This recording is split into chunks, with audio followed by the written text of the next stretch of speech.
అందరికీ వినాయక చవితి శుభాకాంక్షలండి. అదేంటి వినాయక చవితి మొన్న ఎప్పుడో అయిపోయింది కదా! ఇప్పుడు చెప్తున్నానేంటా అనుకుంటున్నారా? ఎక్కడయిందండి. ఇంకా స్వామివారికి నవరాత్రులు జరుగుతున్నాయి కదా! అందులోనూ వినాయకుడు మన వీధి వీధిన, వాడవాడన ఎంత చక్కగా పూజలందుకుంటున్నారు స్వామివారు. మీ ఊర్లో అయితే ఎన్ని చోట్ల వినాయక స్వామివారి విగ్రహాలు పెట్టారో ఒకసారి కామెంట్ చేయండి. అలాగే నేనైతే వినాయక చవితికి ముందు రోజు నుంచే ప్రిపరేషన్ స్టార్ట్ చేశాననమాట. పూజకి కావాల్సిన ఐటెమ్స్ అన్నీ తెచ్చుకోవడానికి అన్నీ కూడాని. ఇక మా వీధిలో కూడా వినాయకుడిని పెట్టారు. ఇక స్వామివారి విగ్రహము, గొడుగు తీసుకున్నాము. ఇక్కడ పువ్వులు చూసారా ఎంత బాగున్నాయో! చూస్తే కళ్ళు చెదిరిపోతున్నాయి. రేట్లు చూస్తే కళ్ళు తిరిగిపోతున్నాయి. అట్లా ఉన్నాయన్నమాట. ఇక పత్రి అయితే నేను కొంత తెచ్చేసుకున్నాను కదా! మా పొలం నుంచే. కావలసిన ఇంకా కాయలు, వెలక్కాయలు అవన్నీ కూడా తీసుకున్నాను. ఇక్కడ లడ్డు చూసారా 125 కేజీల లడ్డు అంట. ఏ పోలవరం వెళ్తుంది స్వామివారి కోసం. ఇక ఆ రోజు సాయంత్రమే మామిడాకులైతే తీసుకొచ్చేసారు మా వారు షాప్ దగ్గర కట్టడానికి. ప్రతి సంవత్సరం కూడా ఇలా ముందు రోజు నైటే ఇలాగ మామిడాకులైతే కట్టేస్తానమాట. సో, ఇక వీడియోలోకి వెళ్తే ఈసారి వినాయక చవితి నేను ఎలా చేసుకున్నాను అనేది మీరు ఈ వీడియోలో అయితే చక్కగా చూసేయొచ్చు. లాస్ట్ ఇయర్ అయితే నాకు యూట్యూబ్ ఛానల్ లేదు కదా! వినాయక చవితిది పెట్టడానికి. ఆ పిక్స్ కూడా నేను ఈ వీడియోలో చివరనైతే యాడ్ చేస్తాను. మీరు అది కూడా చూద్దురు గాని. ఇక వీడియోలోకి వెళ్ళే ముందు మీ అందరికీ చిన్న విన్నపం అండి. ఎవరైనా నా ఛానల్‌ని ఇప్పుడే ఫస్ట్ టైం చూస్తున్నట్లయితే ప్లీజ్ నా ఛానల్‌ని సబ్స్క్రైబ్ చేసుకుని సపోర్ట్ చేయండి. పక్కనే ఉన్న బెల్ సింబల్‌ని క్లిక్ చేయడం ద్వారా నేను పెట్టే వీడియోస్ అన్నీ వెంటనే మీ ఫోన్‌కి నోటిఫికేషన్ కింద వస్తాయన్నమాట. సో, ఇక వీడియోలోకి వెళ్ళిపోతే వినాయక చవితి రోజు మార్నింగ్ మందార పూలు ఇంత చక్కగా పూసాయన్నమాట మా ఇంటి దగ్గర. పొద్దుటే తోరణాలు అవి కట్టేసుకుని స్వామివారి ప్రసాదానికి కూడా ప్రిపరేషన్ చేస్తున్నాను. ఇక తీసుకొచ్చిన కాయలు, పళ్ళు అన్నీ కూడా ముందు రోజు రాత్రే కడిగేసుకుని పళ్ళెంలో ఆరబెట్టేసుకున్నాను. ఇక మన ఇంటికి ఈశాన్యంలో స్వామివారిని ప్రతిష్ఠించాలి కదా! అక్కడైతే ముగ్గు పెడుతున్నాను. పిల్లల్ని కూడా నాతో పాటు పొద్దుటే లేపేశాననమాట. వాళ్ళు కూడా హెల్ప్ చేస్తారు కదా కొంచెమని. అలాగ పాప అయితే పీటకి పసుపు రాస్తుంది. ఇక ఉండ్రాళ్ళు రెడీ అయిపోయాయి స్వామివారికి. ఇక పాయసం అయితే చేస్తున్నాను. చిన్న పాపేమో పువ్వులు గట్ట అన్ని పళ్ళాల్లో సదిరేసింది. ఇక పాలవెల్లి ఒకటి కట్టుకోవాలన్నమాట.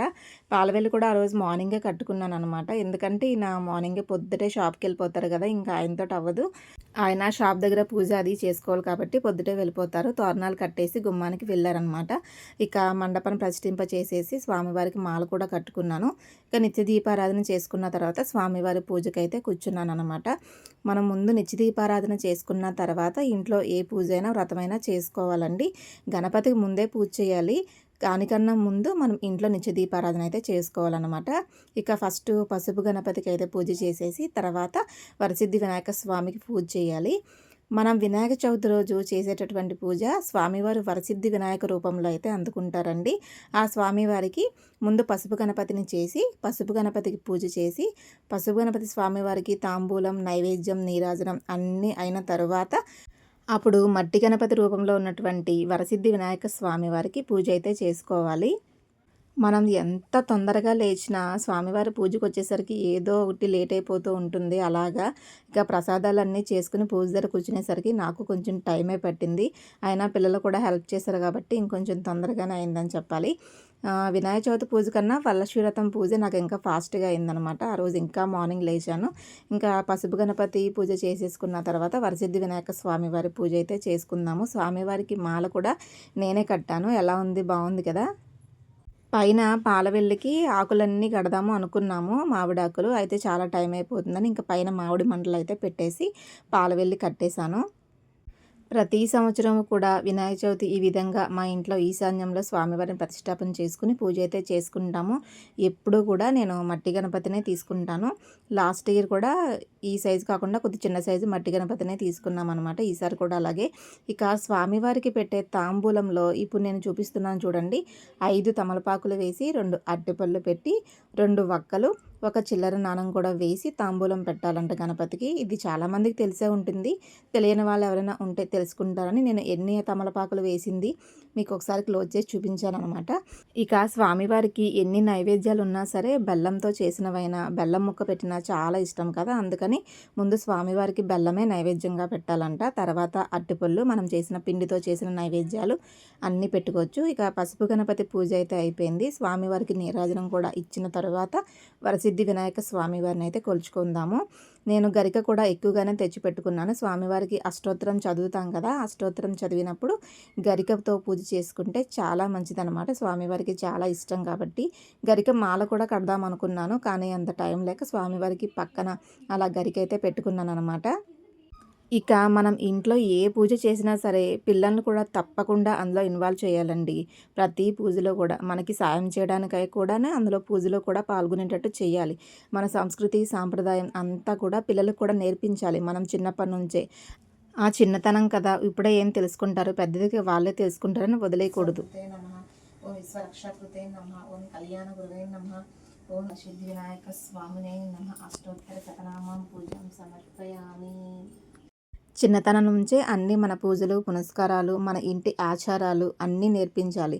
ఆడపిల్లలైతే మరీ ముఖ్యంగా తప్పకుండా నేర్పించాలి. పొద్దుటే లేవడం, పూజ చేసుకోవడం, దీపారాధన చేసుకోవడం, శుచిగా శుభ్రతగా ఉండడం, వంటలు అన్నీ కూడా నేర్పించాలి. ఎందుకంటే రేపొద్దుట వాళ్ళు వేరే ఇంటికి వెళ్ళిన తర్వాత పలానా వాళ్ళ పిల్ల ఇంత చక్కగా ఉంటుంది అనే పేరు మన పుట్టింటికి తీసుకురావాలి కదా మరి. అందుకని అన్నీ చక్కగా ఇప్పటి నుంచే నేర్పించాలి.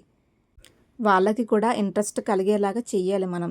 నువ్వు అస్తమానం చేసుకుంటావు కదా, మేమెందుకులే నువ్వు చేసుకో అమ్మా అనేలాగా ఉండకూడదు. మనం చేస్తూ వాళ్ళకు కూడా నేర్పించి అలా చేయాలమ్మా, పూజ అనేది ఇలా చేయాలి, ఈ పూజ ఇలా చేయాలి, దీపారాధన ఇలా చేయాలి, ఆచమనం, మంత్రపుష్పం ఇలాంటివన్నీ కూడా నేర్పించాలి.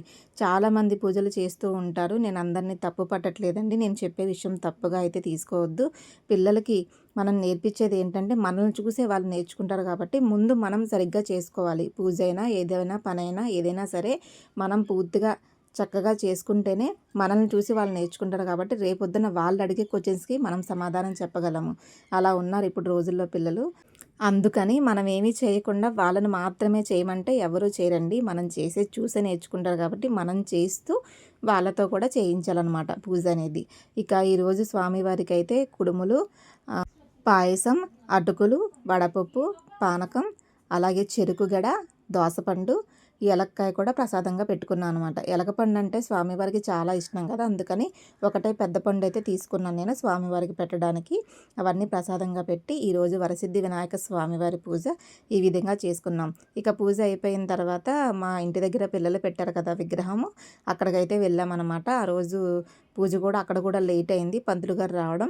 ఆ రోజు పిల్లలందరూ ఇంకా పూజలో కూర్చున్నారనమాట, విగ్రహాన్ని నిలబెట్టిన పిల్లలందరూ. ఇదిగోని మీరు చూస్తున్నారు కదా, వీళ్ళందరూ చక్కగా పూజలో కూర్చున్నారనమాట. ఆ రోజు పొద్దుటే వెళ్ళి దండం పెట్టేసుకుని మళ్ళీ లేట్ అవుతుందని నేనైతే షాప్కి వెళ్ళిపోయాను. ఇంకా సాయంత్రం పూజలో కూడా వచ్చి కూర్చున్నామన్నమాట. పిల్లలు కూడా సాయంత్రం పూజలో కూర్చుని చక్కగా స్వామివారికి పూజ అయితే చేశారు.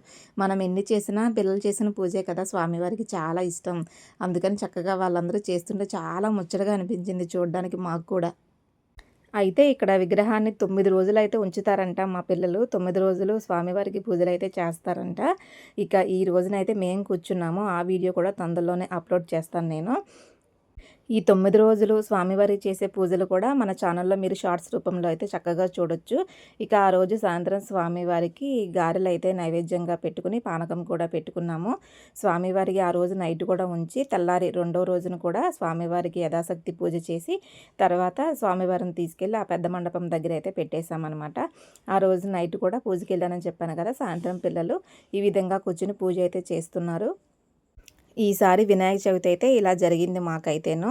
చాలా బాగా జరిగిందనే చెప్పాలి. లాస్ట్ ఇయర్ కూడా ఇలాగే చేసుకున్నాను, కానీ అప్పుడు మనకు ఛానల్ లేదని చెప్పాను కదా, ఆ పిక్స్ కూడా మీరు లాస్ట్లో చూడొచ్చు. ఇక ఈరోజు సాయంత్రం పూజలో కూడా మేమే కూర్చుంటాం కాబట్టి పొద్దుటే అయితే లైవ్ పెట్టమన్నారు పిల్లలందరూ కలిసి. కుదరదురా నాన్న, పొద్దుటే హడావుడిగా ఉంది కదా అన్నాను.